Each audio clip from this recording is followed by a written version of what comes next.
Distance and displacement. आता distance आणि डिस्प्लेसमेंटच्या डेफिनेशन बघू. डिस्टन्स काय असतं? Actual path travelled by a body. Distance is the length of the actual path किंवा ऍक्च्युअल पाथ जे काय पॉइंट ए आणि पॉइंट बी. तर पॉइंट ए पासून पॉइंट बी पर्यंत जे काही डिस्टन्स ट्रॅव्हल केलं बॉडीनं तर त्याला काय म्हणतो आपण? Actual length. It is the actual length travelled by a body from initial point to final point or in between the two points. That is the length. Actual length means the distance. And what is about the displacement? Displacement is the minimum distance between the initial and final points. Between initial and final point. It means it focus on minimum distance. Displacement means minimum distance in between the 2 points of initial and final points or starting and finishing points. It means here we have two figures. There is a points A and B which is shown on that irregular path, and we have to measure the distance from A to B from all these three. That is from A to B from right side and from A to B from left side. What is the distances in between the A and B from right and left? There is a difference. It may be different. Its actual length. That is from A to B. Suppose it is a 100 meter. Then A to B by left side. That is suppose 120 meter. It means it is the distances, the difference which is shown by that path, irregular path, and it means it is the distances. That is nothing but distance. That is the actual path which is travelled by body from left side or right side. And what is the dotted line indicate? That is the minimum distance from A to B. Minimum distance from A to B, and that minimum distance is the displacement. It is the displacement shown by the body from A to B or from initial point to final point. It is the minimum distance and it is our displacement, and from A to B via R and via right and A to B via left, that is nothing but the distances, actual path. तर लक्षात आलं आहे? A पासून B पर्यंत आपण दोन मार्ग दाखवले, एक राईट साइड आणि एक लेफ्ट साइडला.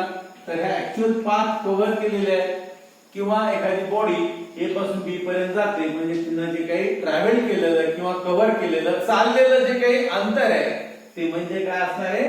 डिस्टन्स. आणि दोन पॉइंट मधलं कमीत कमी जे डिस्टन्स असतं, मिनिमम डिस्टन्स, तर बॉडी ए पासून बी पर्यंत गेली ना, मग ती राईट कडून गेली किंवा लेफ्ट कडून गेली, कोणत्याही भागातून गेली तरी तिनं काय केलं? ऍक्च्युअली डिस्प्लेसमेंट केलं. काय केलं? डिस्प्लेसमेंट केलं. तर डिस्टन्स आणि डिस्प्लेसमेंट मधला हा मेजर डिफरन्स आहे. That is actual path. Length of actual path is the distance, and minimum distance in between the initial and final point is called displacement. म्हणजे कमीत कमी अंतर जे आहे, आपण शॉर्टकट मारतो की नाही, तर ते शॉर्टकट म्हणजे काय? डिस्प्लेसमेंट झालं. कारण बॉडी एका ठिकाणाहून दुसऱ्या ठिकाणी गेली, मग ती दूरवरून गेली किंवा जवळून गेली, याच्यातला कोणताही त्याच्यात फरक पडत नाही. फक्त बॉडी एका ए पासून बी पर्यंत गेली म्हणजेच तिने काय केलं? डिस्प्लेसमेंट केलं. तिने तिची जागा बदलली. ते फक्त काय असेल? डिस्प्लेसमेंट. तर ह्या दोन गोष्टी लक्षात आल्या तुमच्या. आता परत एक दुसरी डायग्राम मिळाली आपल्याला. Sheetal's and Prashant house, संगीता's house आणि स्कूल असं दाखवलेलं आहे. आता शीतल आणि प्रशांतच्या घरापासून शाळा दाखवलेली आहे 1300 मीटरवर, आणि संगीताचं घर दाखवलेलं आहे 500 मीटरवर. आहे की? मग आता इथं शीतलनं काय केलं? घरून निघाली, संगीताच्या घरी गेली, आणि संगीताच्या घरापासून शाळा परत किती? 1200 मीटर दाखवली. मग आता शीतलनं काय केलं? Suppose it is A, it is point B and it is point C. तर तिनं जे काय पाथ ट्रॅव्हल केली A to B, B to C, तर तिने मग किती डिस्टन्स कव्हर केला असेल, किती अंतर कापलं, तर 500 आणि 1200 म्हणजे किती झालं टोटल 1700 मीटर हे तिने काय केलं डिस्टन्स ट्रॅव्हल केलं. काय केलं डिस्टन्स ट्रॅव्हल केलं म्हणजे ऍक्च्युअल पाथ आपण बघितलं ना आता डेफिनेशन्स मध्ये. आणि संगीताच्या शीतलच्या आणि प्रशांतच्या घरापासून शाळा 1300 मीटर आहे. तर प्रशांत हा डायरेक्ट गेला, कुठे गेला शाळेत गेला. आता दोघेही शाळेतच गेले, दोघांची स्पीड सुद्धा कॉन्स्टंट होती, सारख्या स्पीडने गेले.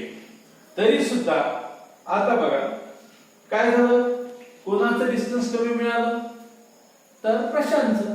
तर प्रशांत अगोदर जाणार ना, कशामुळे तर कारण त्यानं शॉर्टेज डिस्टन्स किंवा मिनिमम डिस्टन्स काय केलं इथं कव्हर केलं. म्हणजेच एका पॉइंट पासून दुसऱ्या पॉइंट मधलं जे काय मिनिमम डिस्टन्स आहे म्हणजेच काय केलं प्रशांतनं डिस्प्लेसमेंट केलं आणि शीतलनं काय केलं डिस्टन्स. म्हणजे इथं आता डिस्टन्स आणि डिस्प्लेसमेंट या दोन्ही कन्सेप्ट आपल्या काय व्हायला क्लिअर व्हायला. तर हे दोन्ही पॉइंट्स लक्षात आले ना तुमच्या. आता यूज युअर ब्रेन पॉवर मधला क्वेश्चन्स आहेत बघा. 2 क्वेश्चन दिले आणि खाली 2 फिगर सुद्धा दिले आहेत. तर ए आणि बी. काय पहिला क्वेश्चन त्याच्यामध्ये every morning Swarali walks around the edge of a circular field having a radius of 100 metre. म्हणजे सर्कलला आणि तिचं रेडियस किती आहे सर्कलचं 100 मीटरचा रेडियस आहे सर्कल. आणि त्या सर्कलच्या एजला म्हणजे अशी काटाला फिरायली ती पूर्ण सर्कलवर काय around the edge. As shown in the figure 1.2a, if she starts from point A and takes one round, how much distance has she walked and what is her displacement? बस त्यांनी 2 क्वेश्चन विचारले.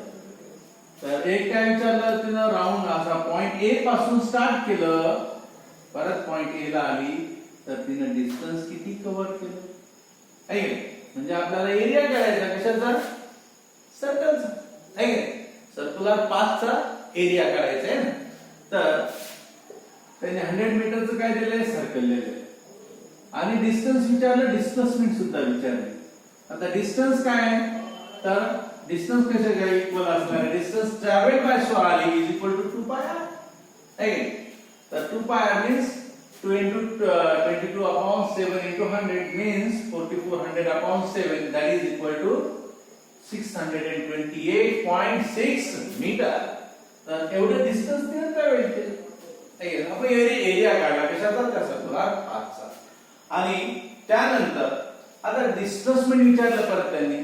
Displacement काय असणार आहे, displacement 0 असणार आहे. काय असणार आहे 0. कशामुळे डिस्प्लेसमेंट 0 कशामुळे तर एक लक्षात ठेवा, जेव्हा डिस्प्लेसमेंट स्टार्ट होतं किंवा एखादी बॉडी ज्या पॉइंट पासून निघाली हे तिचा इनिशियल पॉइंट आहे. काय हा इनिशियल पॉइंट.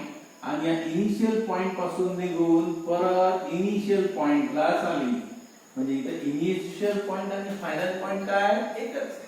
आणि जेव्हा इनिशियल पॉइंट आणि फायनल पॉइंट एक असतो त्यावेळेस डेफिनेटली काय असणार डिस्प्लेसमेंट 0 असणार आहे. म्हणजे सर्क्युलर पाथला तुम्ही कितीही काय केले सर्कल केले किंवा सर्क्युलर मोशन केली तर डिस्प्लेसमेंट 0 असते. तर एवढं लक्षात ठेवा, कोणत्याही सर्क्युलर मोशन मध्ये डिस्प्लेसमेंट 0 असते आणि distance equal to that area और इक्वल टू दॅट रेडियस. जे काय रेडियसचं सर्कल असेल त्यानुसार काय असेल तिथं डिस्टन्स असेल आणि डिस्प्लेसमेंट 0 असेल. त्यानंतर दुसरे एक एक्झाम्पल विचारलं परत त्यांनी. If a car starting from point P goes to the point Q. P पासून कुठे गेली ती कार Q पर्यंत. Again it return from Q to P. परत Q पासून P पर्यंत रिटर्न आहे. आता इथं सुद्धा त्यांनी डिस्टन्स आणि डिस्प्लेसमेंट विचारलं. तर डिस्टन्स काय असणार आहे त्याच्या डबल असणार आहे. 360 च्या डबल म्हणजे किती असेल किती असेल 72 आहे 720 असेल. आणि डिस्प्लेसमेंट काय असणार आहे इथं डिस्प्लेसमेंट परत काय असेल 0 असेल. डिस्प्लेसमेंट इज इक्वल टू 0 कारण P पासून Q पर्यंत पॉइंट P हा इनिशियल आहे आणि Q हा फायनल होता पण ती थांबली नाही बॉडी, तर ती परत काय आली, परत रिटर्न आली P ला. म्हणजे इनिशियल पॉइंट आणि final point again is the same, and so the displacement is 0 and distance is double of that path.